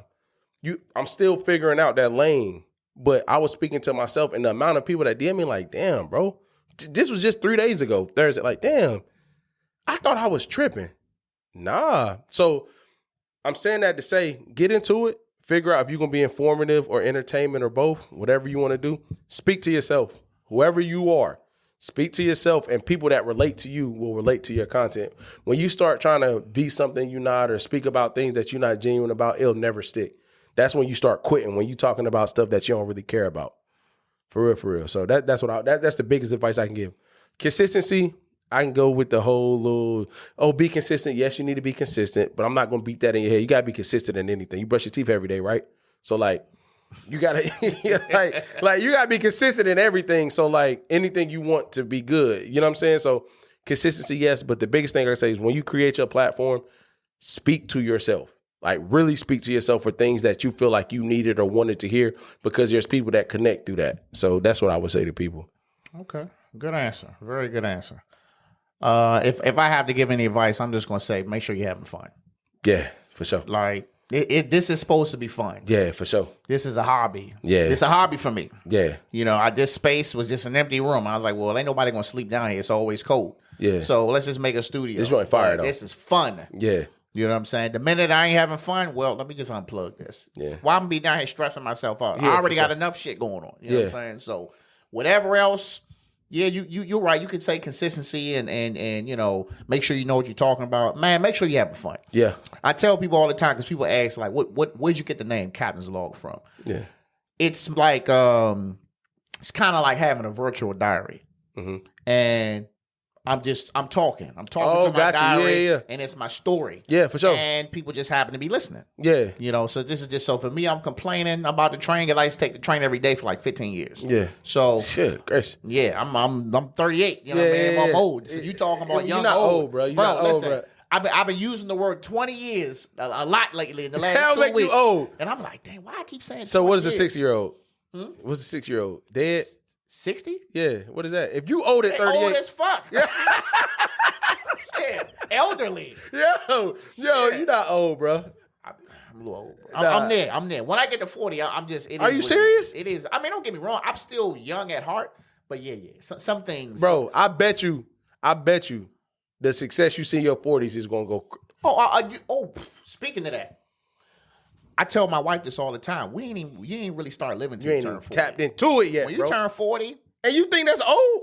I know. So you say you start living when you get old. That's what you're saying, bro. well, I think at that point, you know, Yeah, everybody switch it up. think at that point your hard work has shown, and you can just kind of start relaxing a little bit more. That's what I think. Hold on, I get that. What you're saying? Can you answer the question? So 40 is old, and you start living at 40. You start living when you're old. I mean, I'm more so joking when I say I'm old. Oh, okay. Because I got, you know, I'm you. grayed out and shit and all that. Like somebody thought I was 45. I was like, come on, bro, you playing? I ain't never got no 45. I was in the car driving. Yeah. I was driving. Like That's I had crazy, turned man. the music off. I was in 45. yo. I said she played me. For bro. Hey, how that make you feel? This? I was hurt a little bit. I was at the stoplight, just 45, bro. Yo, why you turn the music on, bro? Why you I didn't want to hear nothing else. I just had to give him my thoughts. I was like, that's wild, bro. We not 45. Don't believe it. Don't believe it. That was funny. But again, man, make sure you're having fun, man. I think this is more than anything. I also think that as you get older and you push into your upper 30s and your 40s, it's a pivotal point in your life where you need to be doing something that you love to do. For sure. You know, I think that's important. And so I look at the 20s, and when you're in your 20s, you still trying to really figure it out. Yeah. Or you might have an idea you haven't executed yet. Mm-hmm. So when you get in your upper 20s into your 30s, just grind mode. You grinding. And you grinding and you progressing. You get in 40, if you did what you were supposed to do, now the fruits of your labor are there. And from your 40s on up, and your 50s, shit. Is that what you feel about your 30s? Being that, being that you in your late 30s, is that what you feel like the biggest thing from your 20s to 30s that you got? That it's a grind? My 30s, I worked hard, bro. Wanting to or had to? Had to. Okay. I worked hard. Okay, respect. And that's just from the situation, me. Like, transparent moment, like, it's just me. You know what I'm saying? I have a whole family, but like when it come down to me in a bind, it's just me. It's just me and my wife. You know what I mean? So knowing that, same for me. Always got to keep my foot on the gas. Always got to be trying to do the next thing. Always preaching that to family members. Like, bro, you making some money now. You got to make sure you putting a couple of dollars in the stash. For sure. You spending your whole checkup.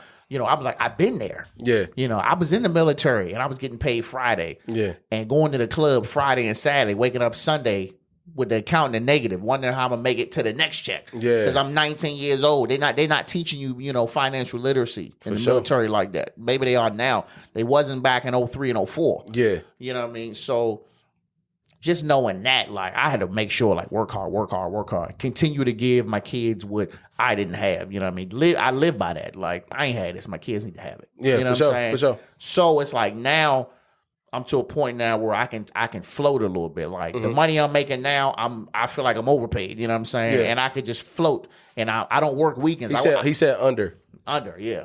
Look, I worked weekends for 12 years straight. Oh my God. Salute, bro. Yeah. I worked Tuesday through Saturday for 8 years, and then for 4 years I worked a 6-2 schedule. That means that every 6 weeks you get a what is it? A Friday, Saturday, Sunday, and the next week a Sunday, Monday, or was it a Saturday, Sunday, Monday off, and then they just rotate. And you work on weekends until I worked like that for 12 years.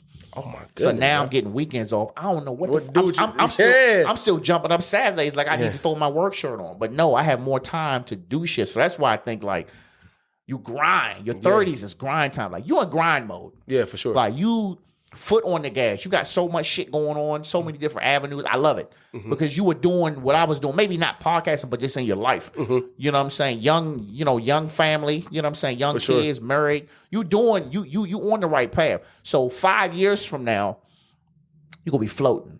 Gotcha. And shit just gonna be.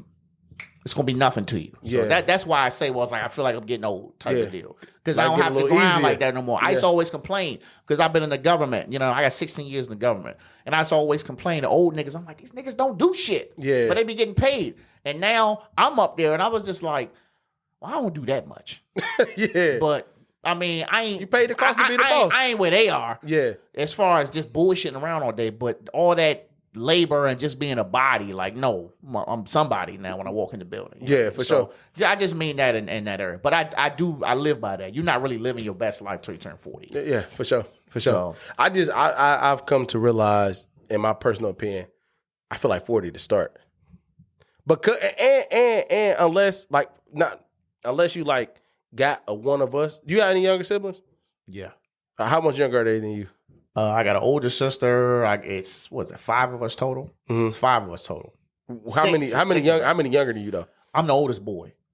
All right, so it's four younger. Oh, okay. So with my 2 little brothers, like I tell my little brother all the time, the one I just shot the pod with, I'm like, hey, bro, by the time he my age, he might be floating. But I said that to say, like, I'm figuring it out. You obviously, it sounded like you had to figure it out too. 30 gonna be the next 40. Yeah, with this new generation, yeah.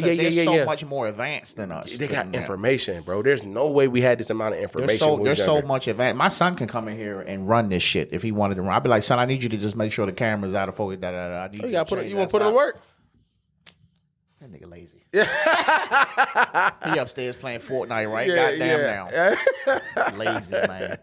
But for sure. So lastly, finally, man, we are at the end, man. Let the folks know where they can find all your social media handles. Oh, yeah, for sure, man. Millennials vs. the World _podcast on everything. Millennials vs. the World on podcast on YouTube, man. Tap in with me, man. If you got something you want to say, something you want to do, you need my phone number, 240-927-7831.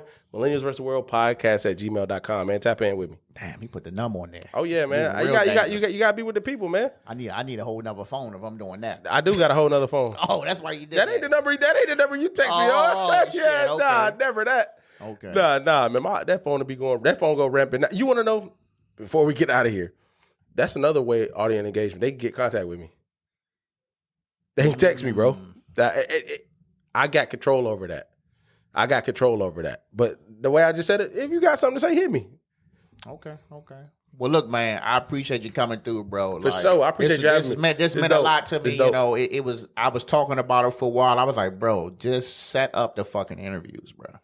So you, as well as a long list of other folks that I said I just need to start going down and really laying down these good moments, man. I definitely appreciate you coming through, man. For sure. I'm gonna get you to come through for me too, bro. Man, let me know, bro. Let me sure. know. Let me know. I mean, shit, we can talk for days, or I could just blend in, or whatever you already got going on. It don't matter, man. But we're gonna wrap this up, man. For sure. All right, capping out.